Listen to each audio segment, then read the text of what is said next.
can still go to work every day. Unfortunately, my oldest is well enough to stay home and do her schoolwork on her own. But the other I wasn't so sure about, so I was very happy to provide that safe space for them to go and do their learning. And then Chamber World, we're not doing events as much as we have. We have a virtual event coming up in a few weeks, our Inspiring Women Luncheon, that is one of our more popular events. We're going to do that virtually. We have amazing speakers. We have Chris Pate with Magway. We have Dr. Jason Watkins with schools. Brenda Temple with Blue Chip Casino. And we have Jill Langren with Franciscan Counselor. And our moderator is Angela Deitch. And they are going to be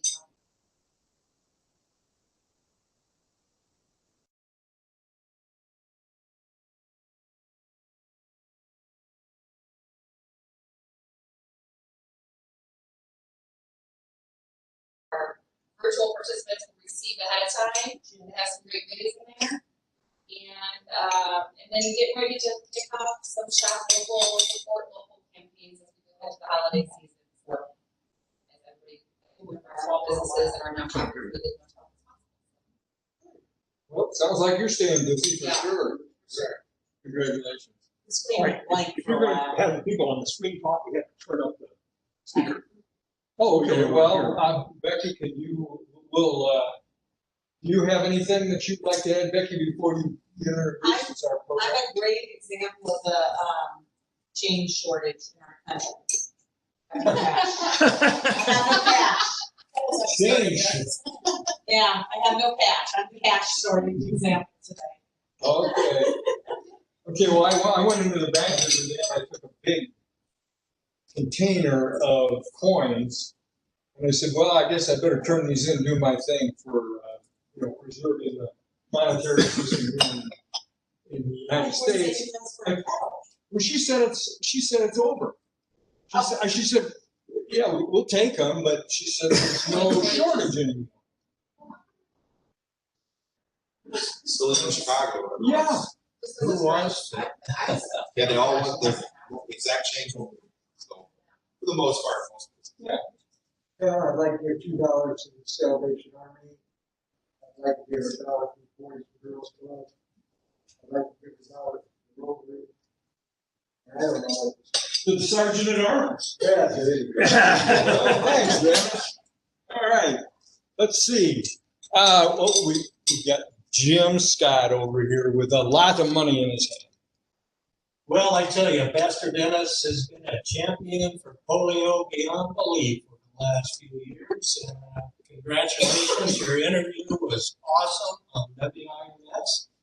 And also, Terry Volz has put together a great presentation for Facebook for a fundraiser.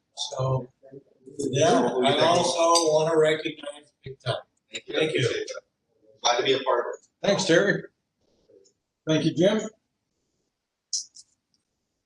Okay, let's go to our esteemed viewers out in television land with Maggie Sparks. Good. Speaker. Oh.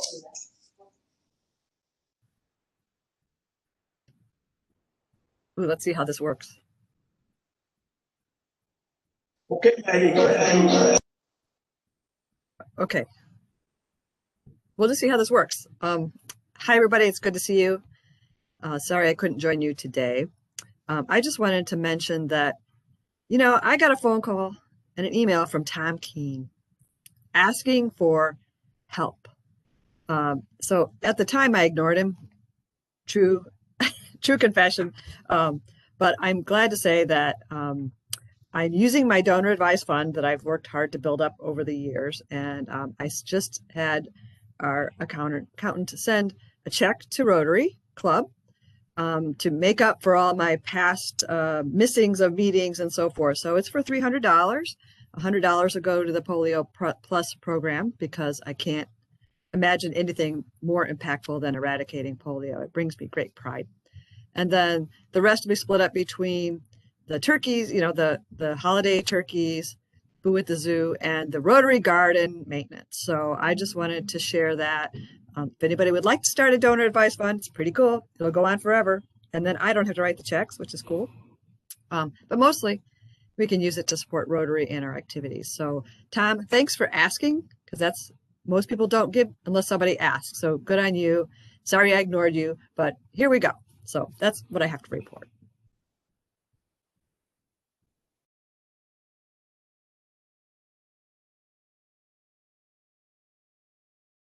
Matt, go ahead, Matt. Hello, folks.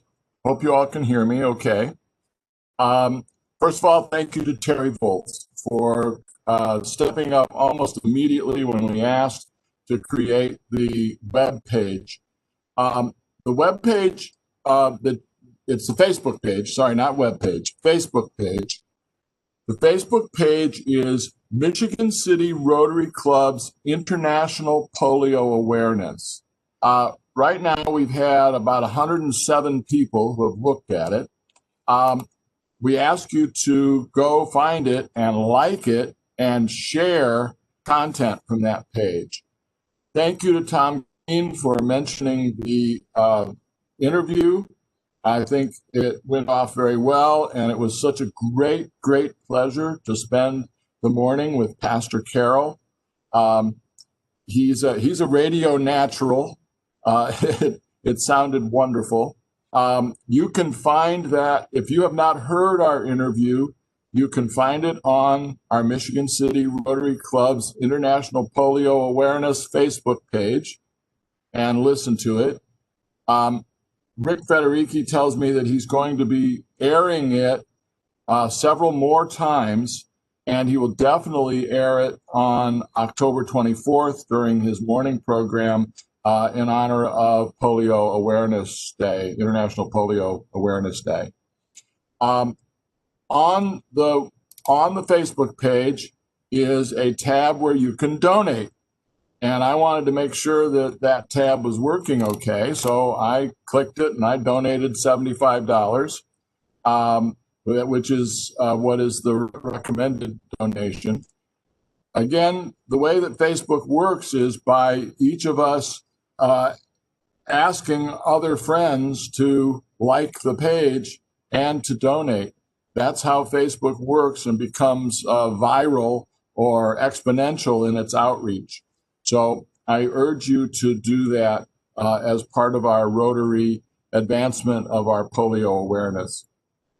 Finally, as in my fundraising, with my fundraising hat on, I remind everyone that we'd like to promote every Rotarian every year make a donation to Rotary Foundation.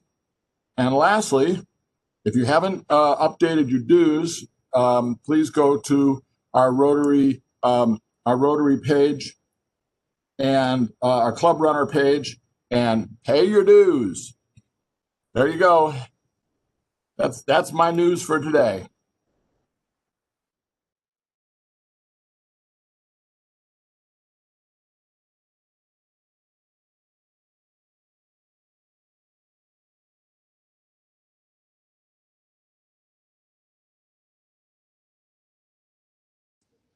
I'm so sure of that.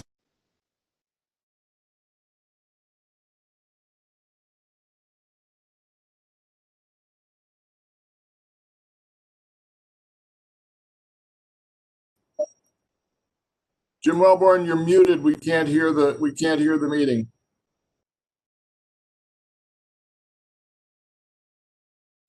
You're good now, Tom. We can hear you. Yeah, I can just barely hear you, Jim. It's good to see a few people out, and hopefully we're all going to be back there real soon. I just need to know, have we set a date for Rotary for bell ringing so I can kind of make plans? Other than that, nothing new, okay? Jackie may comment on that, the date when she gives her presentation. 19th of December, and there is a sign up on the website.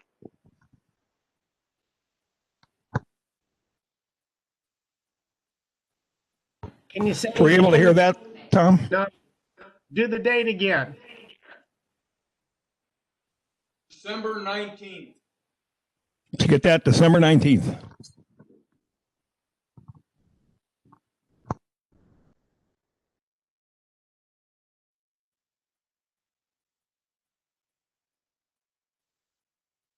Lance, you're up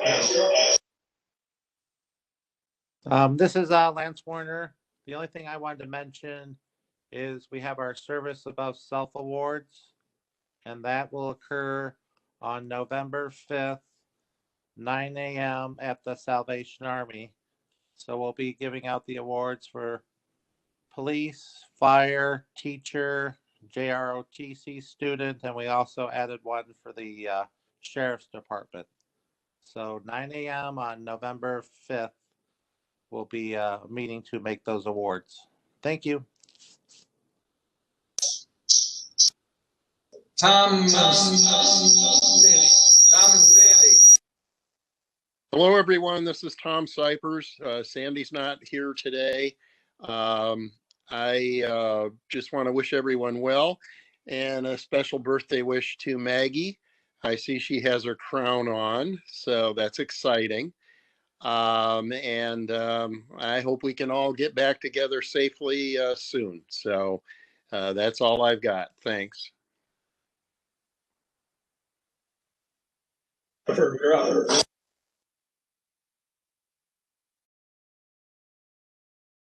Jennifer Wright. Hello everyone. Sorry I'm not there. We are, and I don't have many more updates. Helping's been very, very busy with helping the community with COVID testing. We did our first off-site testing for Sacred Heart, where they were unfortunately quarantined there due to a encounter with someone who was positive. So that particular day, we did over 50 rapid tests. And you got to remember, those taking every 15 minutes to run, you can only run 4 an hour. So when you do the math, those girls were running tests for quite some time. And that's basically how every Monday and Wednesday is for HealthLink with all of the drive-through testing we do. We average about 30 to 40 tests each day that we do the drive up.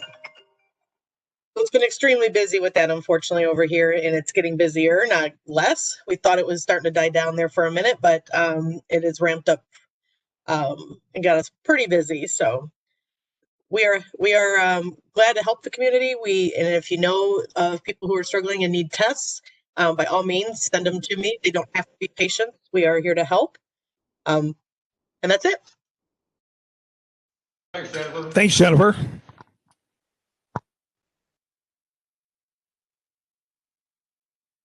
Everybody. Oh, never mind. Just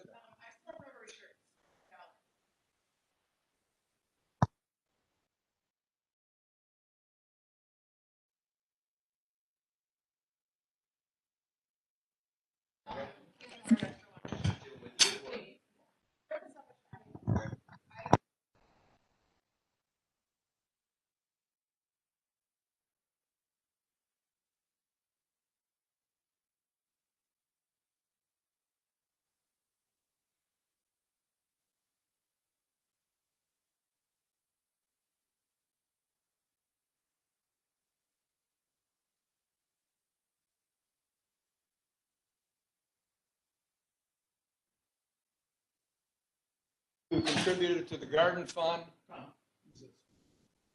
They can hear you.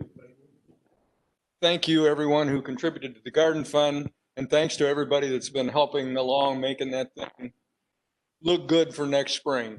We got some rascals living out there in the form of deer and raccoons who have decimated a little bit of our recent completed activities, but we're going to get after them right away. So we have any hunters that would like to be sitting out there anytime, let me know. Yeah, right. So anyway, Jim, did you have anything you wanted to say? Okay. All right. Well, I am done. Thanks everybody for participating in the meeting today. They're either here and virtually, and hopefully we'll look forward to seeing everybody here again real soon. Thank you.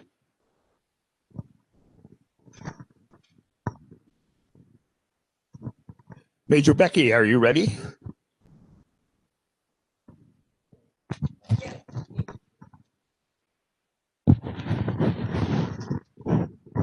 Major Becky, take this mic, please.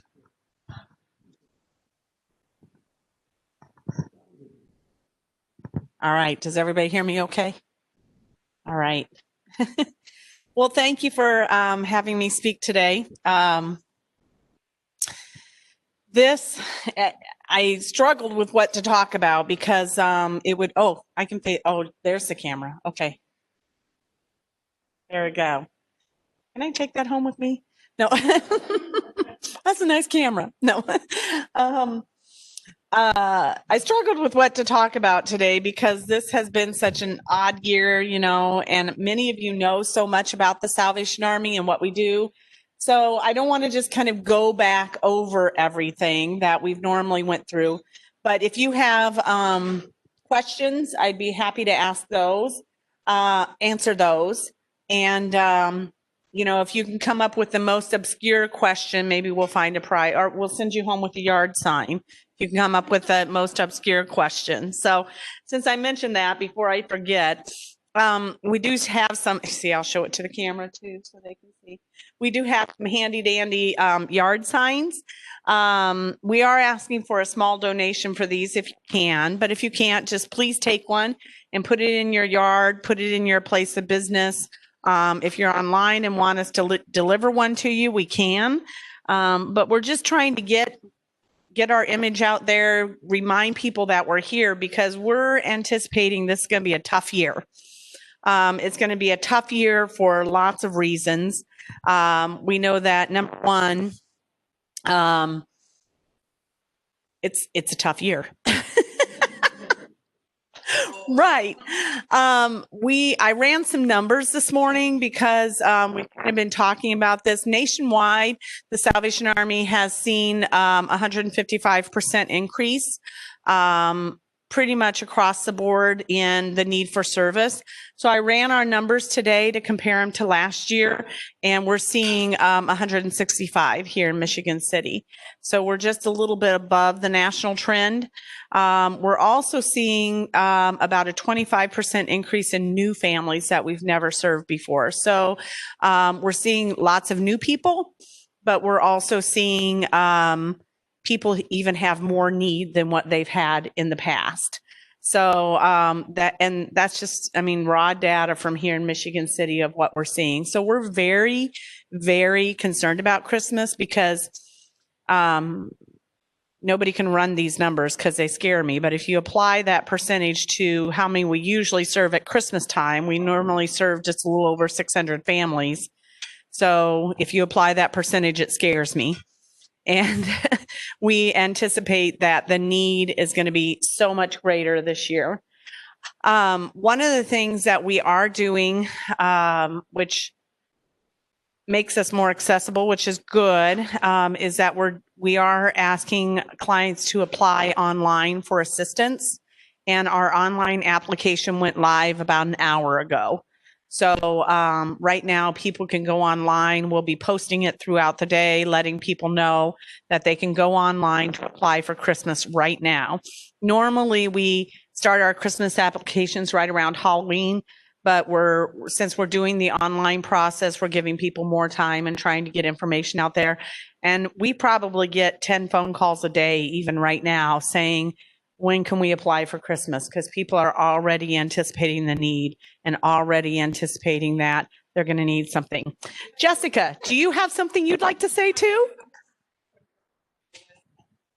Just a quick, I just, she had mentioned the new people, our new clients. A lot of the calls that we're getting are already people, I've never had to ask for help for Christmas before. How does that work? How do I sign up? So just to carry on that we have a lot of new clients this year. I think that's really going to apply to Christmas this year to a lot of people that we've never served before. I think so too. Sure. Yeah. Yeah. Yeah. It should be fairly simple too. They'll click on the link and it'll take them to a form, fill out their information. We are asking for if they applied for assistance last year in 2019 and nothing has changed with their household, that's all they need to do is apply.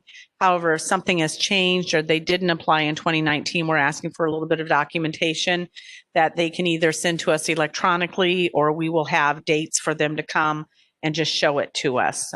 We don't make copies or anything. They can send us, they can drop off copies if they want, but we don't make copies. We just have to see it and verify, just because I think our community wants us to verify that these are real kids who are getting service, that type of thing. We don't ask for extenuous documentation. We just need to see that this is a real kid with a real birth date. And that's kind of our key. So, also, many of you know that raising funds right now is tough. It's just tough. And Maggie is on and could probably elaborate on that even more. But not as many people are working. Not as many people have the resources to give. And many, businesses are struggling. Everybody is struggling. So with our economy being down, raising funds is really, really tough this year. And then you also have the fact that people are carrying less cash. Now we know now that there's not a change shortage, but people are just carrying less cash, More people are doing online purchases. Even if they purchase from a store, there's many people who are doing purchases and then picking it up in the pickup area. There's just less people going into stores, that type of thing. So about the fact that there's just less cash out there that is floating through our economy. We are going to have our counts out this year. We will be following safety protocols. And with our Rotary sign up, we have a video that we'd like everyone to watch before they go out to the kettle, just to remind everyone of our expectation of safety protocols while you're at the kettle. We feel that kettle fundraising is still fairly safe because you don't get real close to people. However, there is still a risk. So we're concerned, and we want to make sure that people remain safe while they're out there. Fortunately, in Michigan City, at this point, no stores have canceled. So at this point, we believe it's not 100%, but we're pretty confident that all of our stores that we're normally at are going to have us back this year. So I'm looking at my notes here.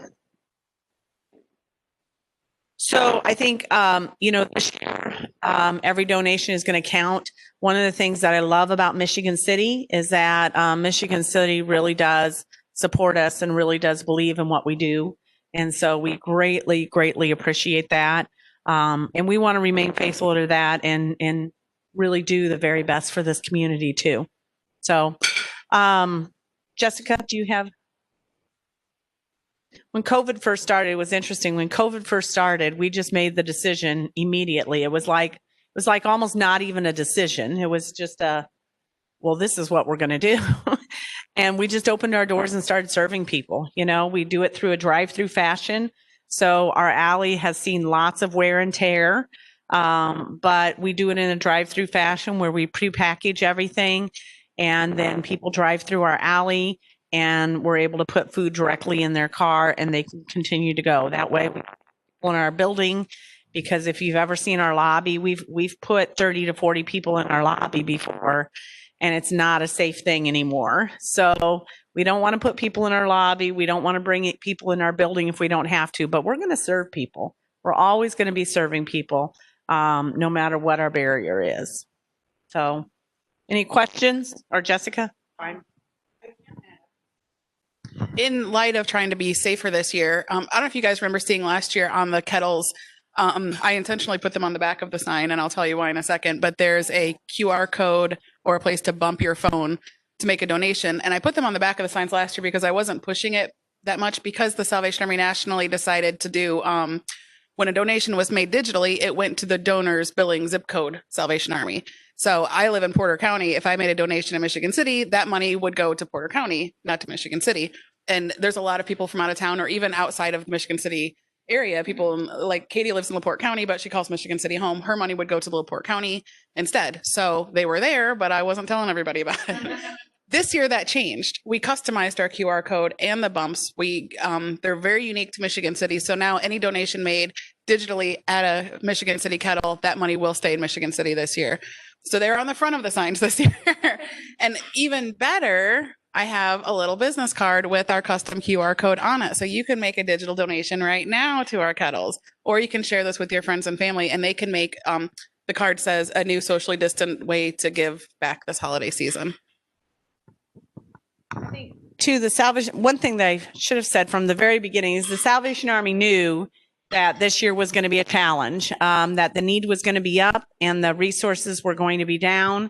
And so right away, they made the decision to change their originally planned theme for this year, and they changed it to Rescue Christmas. And we're like really embracing that because that is exactly where we're at in 2020. We do need to rescue Christmas for so many families and kids here in the community so that they'll have what they need. We're really concerned about how are we going to get enough toys this year to give to each kid, and what are our limitations going to be because of that. So we're really concerned about getting toys, and you'll know that Toys for Tots is a huge, supporter of us. If without Toys for Tots, we couldn't help them. So we work hand in hand, and they're a great organization too. But Rescue Christmas is what we're doing. And we announced that theme earlier than we ever have before. And we're trying to get our word out there as early as possible, because we do need to do everything possible to rescue Christmas. Our goal this year, again, is 200,000. Last year, our goal was 200,000 and we raised 197. So we really think we can do it this year, but we really desperately need to do it and exceed it just because we think the need is going to be up. So I passed out a little flyer and just different ways to help us rescue Christmas. You can visit online. You can sign up for a sustaining gift of $25 year round. You can donate digitally the way that Jessica just talked about. You can ask Alexa to donate by saying, "Hey, Alexa, donate to the Salvation Army," and then specify the amount. You can also give by texting, and you can encourage friends and families to give virtually through options like Facebook fundraisers, that type of thing. We do have a Facebook auction that's going to be coming up real soon. And we have virtual kettles that Horizon is hosting, so we need to do that. There was another thing that we were we have our kickoff coming up November 12th. Ta-da! She's going to be on the red carpet. So Katie Eaton is one of our celebrities.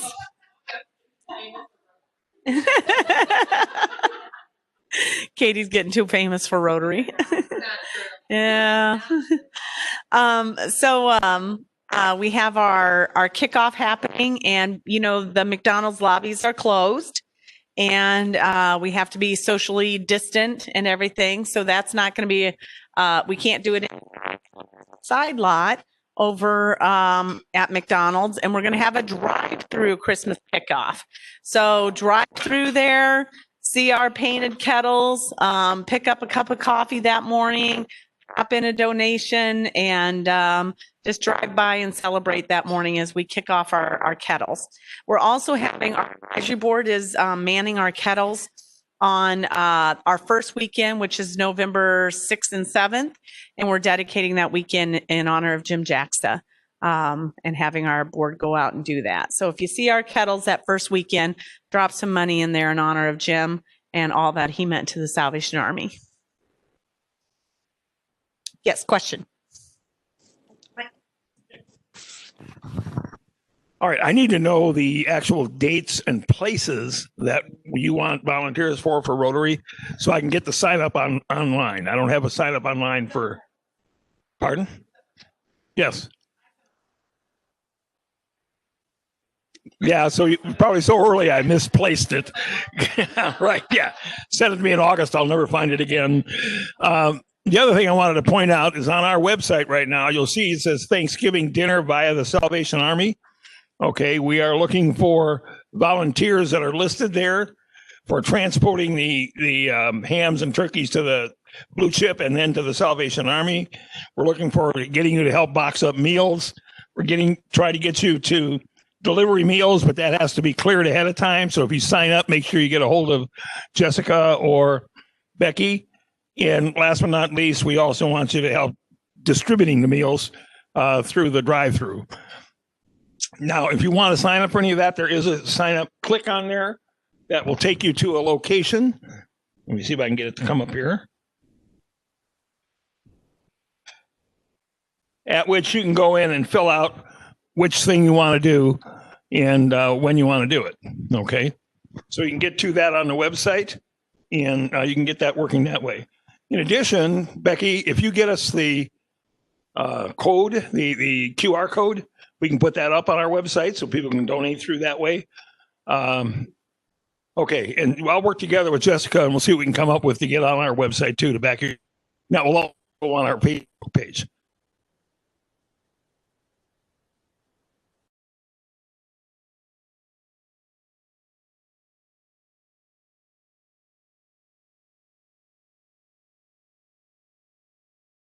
We're letting people come past our front door and pick up a to-go meal. We just want to make sure that we're still providing that service, but we're just not going to be able to let very many people into the building and get congested and everything in there. So we felt like this would be a way to still do it and stay safe and make sure that people have the meals. And we have like 100 requests for people to take meals home every year anyway. So we're like, well, we finally listened. Here it is. So I think it'll be okay to do it that way. There was something, with Thanksgiving, we do need drivers who can deliver to the houses of people who are shut in, disabled, can't get out, those type of things. Most of those people are referred to us from Meals on Wheels and Real Services. So we really need drivers for that. But because of our day and age, we have to have people cleared through a background check. And so we need you to do that early and go through our whole system of doing a background check. And we just want to make sure that we're providing the greatest amount of safety to those vulnerable adults that we serve. So it's kind of typical of any organization that does that kind of service to ask that. So we just have to make sure that we do that.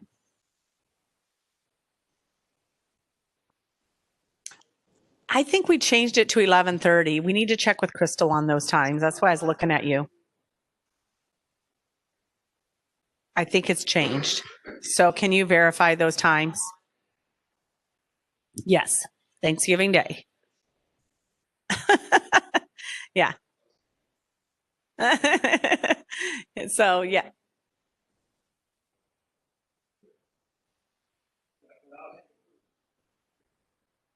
Okay, great. Great. Anybody online have a question?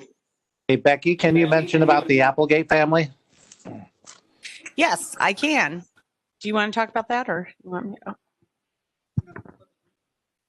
Thank you, Lance.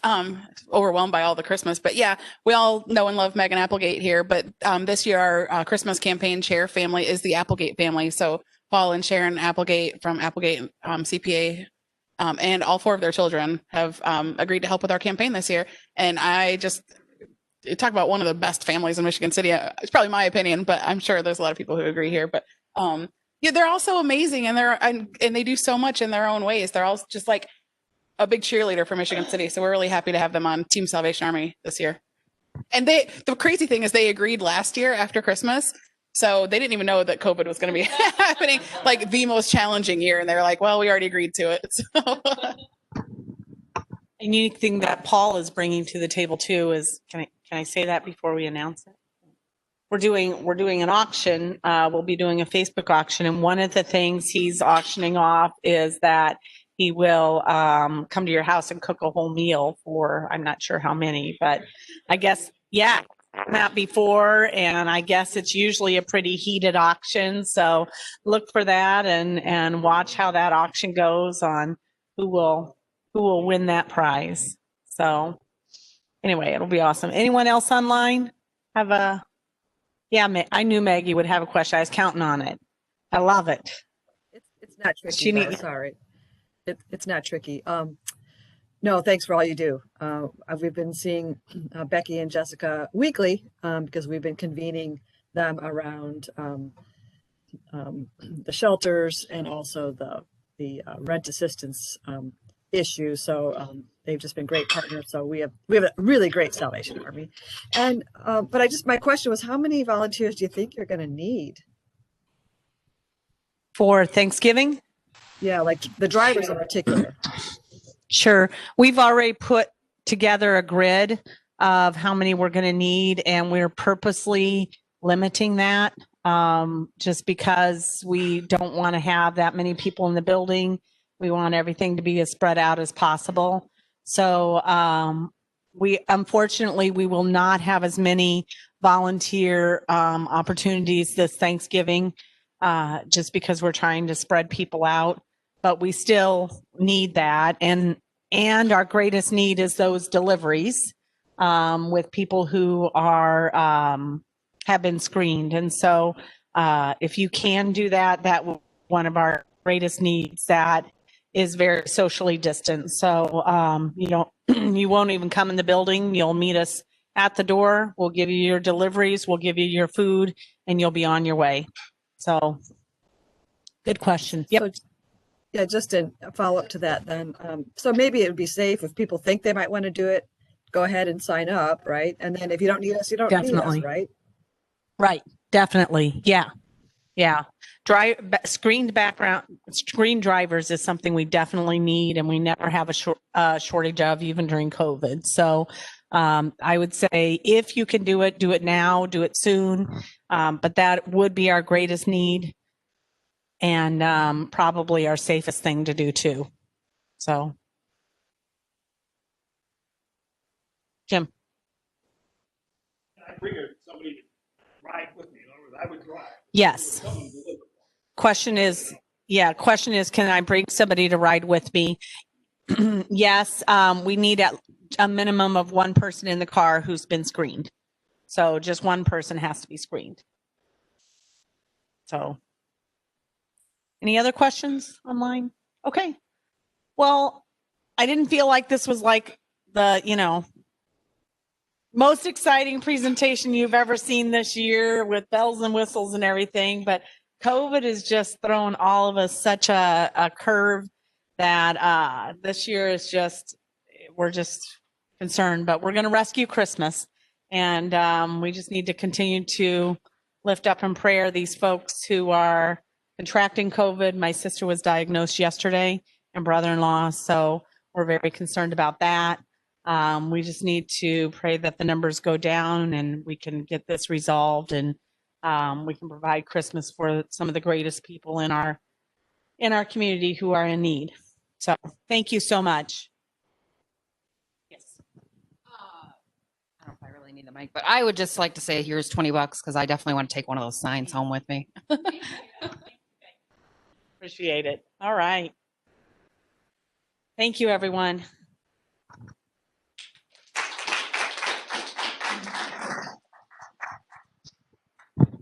Thank you, Becky. We really appreciate that. Again, make sure you go to the website to sign up for whatever you need to sign up for. I'll be getting the bell ringing one out there as soon as I can. Also, if you look on there, there's a way to donate for the Feed the Pigs so we can pay for our hams and turkeys. And also one for the Boo at the Zoo, the way you can donate for that as well. So this year at the Boo at the Zoo, they're going to do things because of COVID.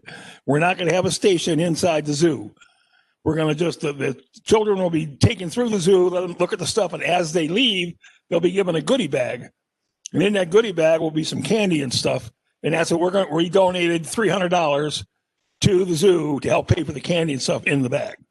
So that's how the club is working on that. Okay. All right. Any other questions?